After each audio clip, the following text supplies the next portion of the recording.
بسم اللہ والحمد للہ والصلاة علی رسول اللہ صلی اللہ علیہ وسلم وعلی آلہ واصحابہ اجمعین۔ السلام علیکم ورحمۃ اللہ۔ امید کرتا ہوں کہ آپ سب لوگ خیریت سے ہوں گے۔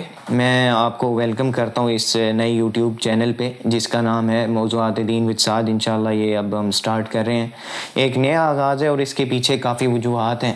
میری اپنی زندگی کی کافی کچھ موٹیویشنل سٹوریز ہیں، جیسے کہ میری لائف چینج ہوئی اور میری رغبت پڑی دین کی طرف، تو اس کے ساتھ ساتھ اب اللہ کا شکر ہے رغبت بتدریج بڑھتی جا رہی ہے، اور اب میں کافی دینی کتب کا مطالعہ کر رہا ہوں۔ اور اسی کے ساتھ میں نے یہ سوچا ہے کہ جو میں مطالعہ کرتا ہوں دینی کتب کا یا موضوعات دین کا یا تفسیر قرآن کا یا ترجمہ قرآن کا، کیونکہ میں ماشاءاللہ میں حافظ قرآن بھی ہوں اور میں نے حفظ کیا تھا سعودیہ مکہ المکرمہ میں، تو جامعہ کا نام تھا جامعہ مسجد القطری، ماشاءاللہ ادھر سے میں نے حفظ کیا ہے۔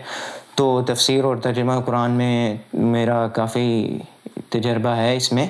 بہرحال یہ ہے کہ موضوعات دین ایک نیا سٹارٹ ہوگا اور میں چاہتا ہوں اس میں آپ لوگوں کو اپنے ساتھ لے کے چلوں۔ عن ابی ہریرہ قال قال رسول اللہ صلی اللہ علیہ وسلم بدأ الاسلام غریبا وسيعود كما بدا فطوبى للغرباء۔ وفي رواية للترمذي هم الذين يصلحون ما أفسد الناس من بعدي من سنتي۔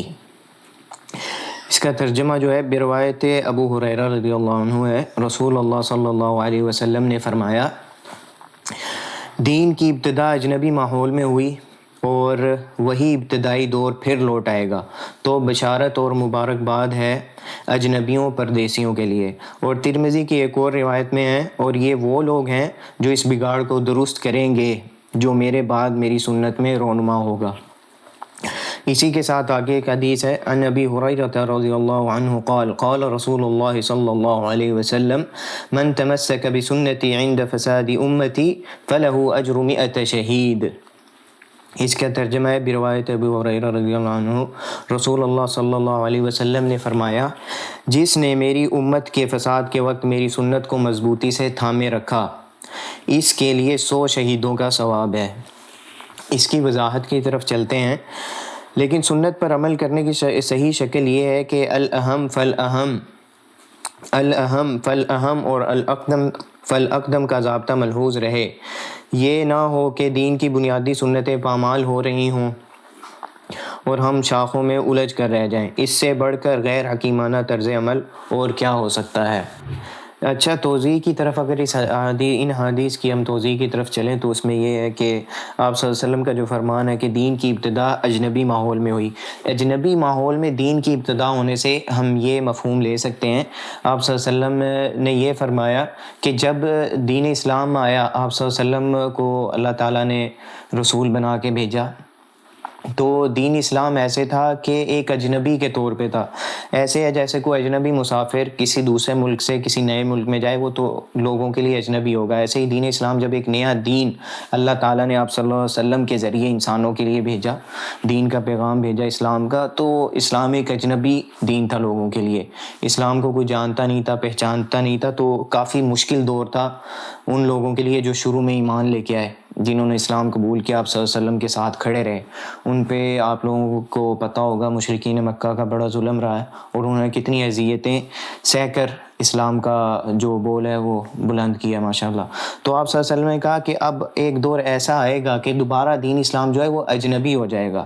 اچھا، اور آپ صلی اللہ علیہ وسلم نے اس کے ساتھ کہا یہ خوشخبری ہے ان لوگوں کے لیے جو ان اجنبیوں کے لیے جو آنے والے دور میں جب اسلام ایسے ایک اجنبی دین کی طرح ہو جائے گا، تو ان لوگوں کے لیے خوشخبری ہے جو اس پہ ڈٹے رہیں گے۔ تو آپ صلی اللہ علیہ وسلم کے اس فرمان کو لے کے اگر ہم آج کا ماحول دیکھیں، آج کا جو ہمارا معاشرہ ہے اسے دیکھیں، تو تقریباً ہم یہ کہہ سکتے ہیں کہ کافی ملک اور کافی جگہیں ایسی ہیں جہاں اسلام اب ایک اجنبی دین کے طور پہ جانا جاتا ہے، جہاں ابھی اسلام کا اتنا کوئی بول بالا نہیں ہوا ہے۔ تو اگر ہم ان فتنوں کے اور فساد کے دور میں جہاں آپ دیکھتے ہیں، اب جیسے میں نے یوٹیوب چینل شروع کیا ہے صرف اس لیے کہ چاہے ایک بندہ بھی میرا اگر یہ جو میں دین کا یہ بیان آپ لوگوں کے سامنے رکھ رہا ہوں سنیں، تو مجھے اس کا اجر ہے اور اسے اپنا اجر ہے، لیکن یہ ہے کہ ایک شروعات ہے۔ تو اس ماحول میں جہاں آج کل آپ کو پتہ ہے لوگ اسلام آباد میں رہتا ہوں کانسرٹس اور یہ وہ اس طرح کے سانگز وغیرہ ان کی طرف بہت جاتے ہیں, دوسرے موویز ہو گیا اس طرح, یعنی کہ لوگ اپنے انٹرٹینمنٹ کو بہت آگے لے گئے ہیں دین کے اوپر آج کل قائم رہنا. دین کا آپ کو پتہ ہے آج کل زیادہ تر لوگ, اور زیادہ تر جن میں بھی شامل ہوں, نماز ہی ایک ترتیب اور باجماعت پڑھنا ہی ہمارے لیے بہت ہے. باقی دعویٰ جو ہے اور دین کا پیغام تبلیغ یہ تو بہت ہی بڑا کام ہے ماشاءاللہ, اللہ ہمیں اس کی بھی توفیق دے. لیکن آپ صلی اللہ علیہ وسلم کی اس حدیث کو مد نظر رکھتے ہوئے میں صرف آپ کو اپنے الفاظ میں یہ سمجھانا چاہ رہا ہوں کہ آپ صلی اللہ علیہ وسلم کی اس حدیث کے مطابق فتنوں کے دور میں, جو کہ میرا خیال ہے آج کل وہی دور ہے, ایک اسلامک بندے کے لیے اس ماحول میں رہنا ایسا ہی ہوگا کہ جیسے وہ لوگوں کے لیے اجنبی ہے. آپ آج کسی بڑے مال میں چلے جائیں, ادھر اسلام آباد کی یا کہیں بھی آپ چلے جائیں, آپ کو نظر آئے گا ہر شاپ پہ جس پہ آپ شاپنگ کے لیے جاتے ہیں وہاں میوزک چل رہا ہے اور اس طرح کی باتیں چل رہی ہیں. اگر وہاں جا کے اس میوزک کے درمیان اور لوگوں کے درمیان یا کسی کیفے پہ جا کے آپ کچھ دین کی بات کریں تو میرا خیال ہے کہ اکثر لوگوں کے لیے, اور اکثریت جو ادھر بیٹھی ہے ان کے لیے ایک اجنبی ٹرینڈ سا ہوگا, ایک ٹرینڈ کہہ لیں آپ, یہ نئی بات کے طور پہ ان کے سامنے اس جگہ کے مطابق جو یہ موضوع آپ دین کا لیں گے ان کے لیے ایک یہ نئی چیز جو ہے بظاہر انہیں لگے گی. تو بہرحال اس کو میں چھوٹے الفاظ میں اب انہیں شارٹ کر کے بیان کروں تو وہ یہی ہے کہ اب میرے بہن بھائیوں کو بسمیت میرے بشمول میرے ہمیں چاہیے کہ ہم اسلام کے لیے بھی کچھ کام کریں. ہم روزانہ 9 to 6 9 to 5 جاب کرتے ہیں, اس کے بعد گھر آتے ہیں, کھانا کھاتے ہیں, اپنے گھر والوں کے ساتھ بیٹھتے ہیں, پھر کہیں نکل جاتے ہیں دوستوں کے ساتھ کسی کیفے پہ بیٹھ گئے. تو اس میں ہمیں اب یہ چاہیے, نمازیں تو مسٹ ہیں, نمازیں تو فرض ہے, نماز تو جنت کی کنجی ہے, تو اسے حاصل کرنا تو بہت ضروری ہے. اس کے ساتھ ساتھ ہم تھوڑا تبلیغ کا بھی کام کریں. میرے بہن اور میرے بھائیوں سے یہ ریکویسٹ ہے کہ میرا ساتھ دے اور میرے ساتھ چلیں. کوئی اگر کسی مال پہ جاتا ہے, کوئی شاپ پہ جاتا ہے, کوئی غلط ہوتے دیکھتا ہے تو اسے چاہیے کہ وہ اس کا ایک تو اسے روکے برائی کو, اور اچھی بات جو ہے اسے پھیلائے. تو کوشش کریں کہ روزانہ 1 یا 2 باتیں, بے شک اپنے دوستوں میں ہی جن کے ساتھ ہم بیٹھ جاتے ہیں مذاق کرتے ہیں, کوئی اتنا وہ فارمیلٹیز نہیں ہوتی, تو ان کے ساتھ ہم 1-2 دین کی باتیں شیئر کریں, ان کا بھی اس پہ اوپینین دیکھیں کیا ہے, اور پھر اسے کتابوں سے ہم پڑھیں. جو مستند احادیث کی کتابیں ہیں, قرآن سب سے بڑا ہمارے پاس ذریعہ ہے, تو اس سے ہم اس کی پھر حقیقت اور اس پہ ریسرچ جو ہے وہ جاری رکھیں اور لوگوں تک دین کو پہنچائیں.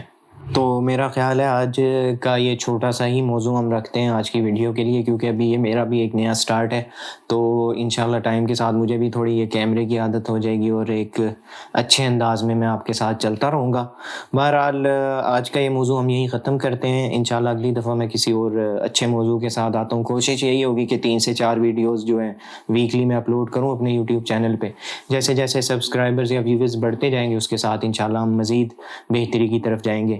ایک ہی مقصد ہے اس چینل کا, اور وہ ہے کہ جتنا ایک لفظ بھی آپ کے, ایک جملہ بھی آپ تک دین کا پہنچے, جس سے آپ کی زندگی میں ہلکا سا بھی 1 دن کے لیے 1 گھنٹے کے لیے بھی بدلاؤ آ سکے, تو میرے لیے اس سے بڑی بات کچھ نہیں ہوگی. مقصد ہی میرا یہ ہے. تو انشاءاللہ ملیں گے اگلی ویڈیو میں اگلے کسی اچھے موضوع دین کے ساتھ. تب تک کے لیے اللہ حافظ.